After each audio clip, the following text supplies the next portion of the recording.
Welcome back to Big Ideas Made Simple. I'm Jess Weber, and this show is for fast thinking entrepreneurs who are done hiding behind hustle and perfection and are looking for actual frameworks for turning their intelligence into visible impact. If you didn't listen to my last episode, episode 12, please go do that first. Like literally pause and listen to that one and then come back to this one. It's called Who Told You Who You Were? And everything that I'm thinking about today grows out of that question. And I need to be honest with you as well. I almost didn't record today. I have a lot going on. My mom is about to go into emergency surgery in a little bit. I've got a keynote in another state in a couple days, and I'm sitting here with a microphone in front of me questioning a lot of things. But I realized that this is exactly what this episode needed to be about, which is why instead of sitting with myself, I figured I'd hit record. Because what I was thinking about was the fact that moments like these, my mom's surgery, my son's heart health, whatever it is, they force you to stop when it's not convenient. It's not like my mom's kidney consulted my calendar. It's a moment that just arrived and showed me something else that I might not have seen if I was still moving at a million miles a minute. So here's where I am, stopped, and I figured, let's do this together. What's even more interesting is it makes me think of a story from a few years ago where I first really started to develop this habit of pausing. I want to be clear that I'm telling it today not because it's like a tidy little lesson that fits nicely into this framework, but because it's the realest version of what breaking and slowing down in the world actually looks like out in the wild. So, a few years ago, I was working full time, running all the operations, financials at a real estate organization. Thomas was homesick from school, just with rhino NRO, which is basically like a common cold plus. And he had a fever, but it wasn't anything wildly massive. So I was working from home, but had called my mom over to watch him because there was one thing in my role that required me to be in the office on the server that I couldn't do remotely. And so I went in for just like 2 hours. And in those 2 hours, I get a phone call from my husband that says, meet us at the children's hospital. We're headed to the ER in an ambulance. And that was it. So I flew down the highway to the children's hospital. And the first thing I see walking in to the ER was one of those crash carts, the paddle carts that you see on TV when they yell code blue and like everything kind of fades to black and the hustle and bustle of the ER just like goes quiet. That's what I had to fight to get into my son's room. He was 18 months old, something like that, lying on a gurney in my husband's lap, almost comatose and lethargic while vibrating at the same time because his heart rate was sitting around 300 beats a minute. And the ER team did what they were supposed to do. They tried to bring his heart rate down first with, kind of natural methods, then medically. And our cardiologist agreed that was the right call. But their next step, because all of those medical interventions weren't working, was to shock his heart out of the beats. And I couldn't really handle that. I didn't like the idea of my baby being shocked with paddles. And so I stepped in front of the cart and I said, no, go get his cardiologist upstairs or whoever's on duty.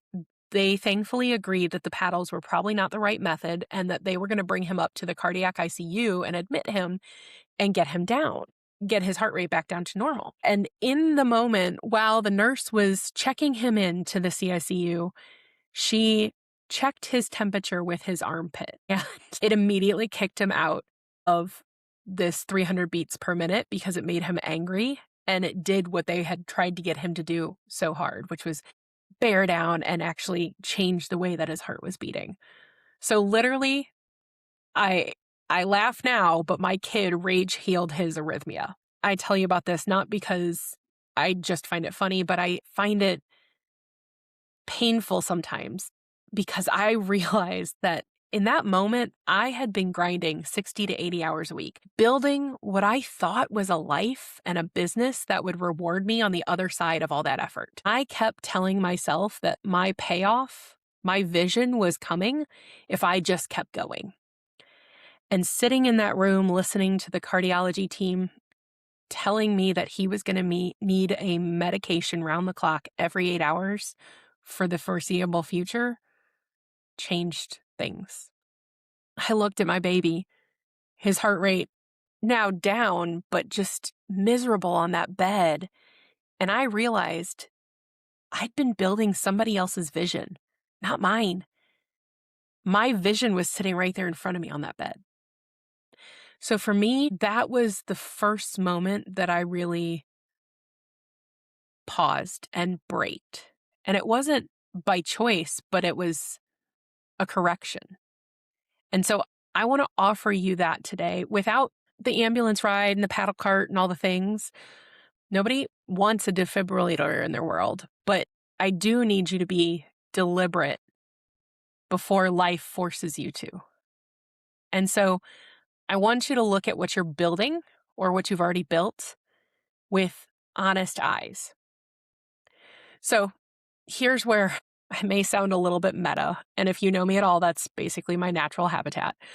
But since the last episode that I recorded, I've been sitting with this question of who told you who you were. It made me start thinking about things not quite as I expected.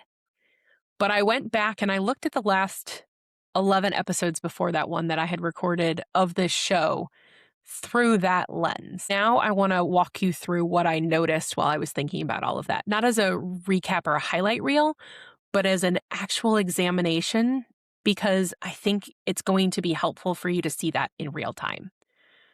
So here's the honest thing about this podcast. I don't believe that I've been showing up in a performative way. And I want to say that just because I think the distinction matters. This show for me was started by a version of me that was already in the middle of shedding performance, shedding identities defined for me by somebody else. So when I go back through the episodes, I do see an authentic version of me figuring out in real time out loud with you. Literally every one of these episodes has been a whole lot of self-talk, self-discovery, and verbal processing. What I see is that some of these concepts hit even more now than they did when I recorded them because I have more language, and that's what I want to sit with here.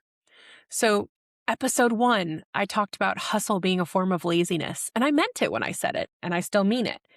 But now I have to ask, whose hustle was I describing? Because I spent years working so hard inside an identity that wasn't mine and called it drive. I called it work ethic. I told myself I was doing what it took. And it was those things to a certain version of me. But it was also performing productivity in a costume somebody else handed me because I hadn't stopped long enough to ask what I was working towards and if it was something that I actually wanted for myself. Episode 5, confidence is a byproduct. If you go back and listen to that one after episode 12, because now my question becomes a byproduct of what? Because confidence that's built on a foundation of somebody else's identity is just better dressed anxiety. It holds up until something real comes along and kind of pokes at it. Episodes 7 and 8 were all about finding your pattern or thread and following it forward. And here's what I keep thinking about now. What if the thread you found is yours, but the direction you were following was shaped by who you thought you were versus who you actually want to be? Threads are real. I believe in them, but they can be pointed at destinations that someone else chose. So when you slow down and break long enough, it allows you to truly examine things. Not to say, oh my gosh, was this a lie? But it allows you to recognize, now that I know who I am, this is where I want to go. And you can decide if that direction is where you are currently going. Once you have the ability to pause and break and really start to evaluate or examine things, that leads you to the ability to make decisions around it. So, this is where, again, I ask you to stay with me because there's a lot of personal stuff going on, but I think telling you about some of it matters. I have also shared stories about building an entire brand called Your Boss Coach and put real time into it, real energy, real thought. From the outside, it looked like mine because I was the one building it, but it wasn't mine. So when I go back and look at that now, I recognize that I was leaning into an identity I thought I was supposed to want. The polished productivity expert, the organized systems person, the coordinator of chaos. You know, the one who had it all together and was going to teach you how to have it together too. That's the thing. None of that was wrong or false. I am those things. I do build systems. I am organized. But the way that I was packaging it through that brand and the audience that I thought I was supposed to be speaking to, the version of myself I was leading with, that wasn't the real version of me. It was the version that I thought would be received well by others. So I realize now I was performing expertise instead of expressing it. And the part that still gets me a little when I think about it is that I didn't know while I was doing it. I wasn't being strategic or cynical. I genuinely thought I was building something that I was going to own. I just hadn't asked the right questions yet. So when I tell you to do an audit, I'm not asking for you to look for intentional deception. I'm asking you to look for inherited assumption. What did you build because you wanted it versus what did you build because it seemed like the next logical step for the version of you that everyone else around you was expecting? Those are two wildly different things, and only one of them is going to feel like yours 5 years from now. Now, there's one last layer that I need to name before we talk about what comes next. Some of you are walking around in an identity that was handed to you by somebody else who needed you to be smaller than who you actually are. I feel this one acutely. I know it personally. For a long time, I loved owning the identity of an integrator. The person who takes somebody else's vision and makes it actually happen and run efficiently. I prided myself on it. I mean, I used to joke that efficiency was my middle name, but it wasn't the whole picture. Honestly, it wasn't even half the picture. The full picture is that I'm actually a visionary too. I generate ideas wildly fast. I see around corners and build frameworks from scratch in minutes. And when I was in environments where the part of me threatened the people I was working with, they found quiet, effective ways of asking me to put that side of me away. I mean, I remember sitting in a leadership meeting at the mathnasium that I used to work at, and the ownership group shut down every single idea I brought to the table that was focused on the service of students and growth and opportunity for the company and the team and the impact in the greater St. Louis area. And they shut down every idea, not because they were bad ideas, but because innovation scared them. And instead of admitting that out loud, they just redirected me over and over and over again until I learned to lead with my integrator side and keep the visionary boxed in the closet where it wouldn't make anybody else uncomfortable. And here is the part that it took me the longest to see. I got so good at operating that way that I just stopped recognizing it, that it was a choice that I had out of complete and utter self-preservation. It just became who I was or who I thought I was. So I let somebody else define my filter and forgot that they were the ones who handed it to me. That's episode 9 in a nutshell anyways. Go back and listen to that one, and it's going to feel a little different. Because that is the work underneath the work. Not finding your thread, not building your systems, but tracing back to who handed you the role you've been playing and deciding with clear eyes whether you actually accepted it or whether you just got tired of fighting it. So here's where I want this to really land today. And I'm going to be honest, this one got heavier than I probably expected it to be when I sat down to record it. Maybe that's because of what's going on right now personally, but maybe because this material has some weight to it when you actually let yourself feel instead of just teaching it. So, the final thing of this after you break and examine and audit everything is really to tune. So, when you figure out and hold up what you've built against the identity question from episode 12, you might feel like things are uncomfortable. And all that is data for you. The feelings that you might be feeling are information. I don't want you to rush past them because they're going to be the catalyst that allows you to make a change. They're going to let you tune. And I probably need to do my next episode on this thoroughly because it deserves its own space. But the final piece of this concept rolling around in my head is not about burning things down. It's not a burn the boats moment. And I want it to be clear. I don't want you to blow up everything you built just to start over from scratch. But it's about taking what you now see and adjusting it or pointing it in the right direction and keeping what was already true, but rebuilding what was built for the wrong version of you. Because not everything you built before answering that question is wrong. Some of it is probably exactly right. Some of it is going to look at the identity question and come back clean and correct and aligned. But some of it will probably also need some work.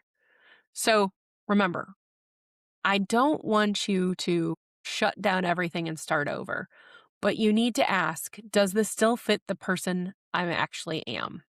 And that'll be my next episode. But for right now, I just want you to do one thing.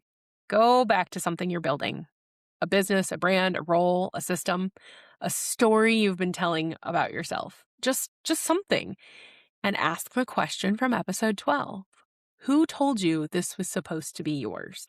If the answer is you, keep going. You're building from the right place. But if the answer is something else or someone else, some version of you that was operating out of fear or approval or survival, we have some tuning to do. And we'll do that next week. So thank you for being here today. I mean that more than usual. This entire framework that I just ran you through is the premise of the keynote that I'm giving in a couple of days. And it is my beat method. So if this one landed for you, please share it with somebody who's working incredibly hard but can't figure out why it doesn't quite feel like theirs yet, because that's who this episode is for. And if you want to go deeper on this framework, go ahead and head to beat.bigideasmadesimple.com and you can get my guide on how to walk through all 4 of these steps. You can always find me over at bigideasmadesimple.com, and I appreciate you all. Talk to you soon.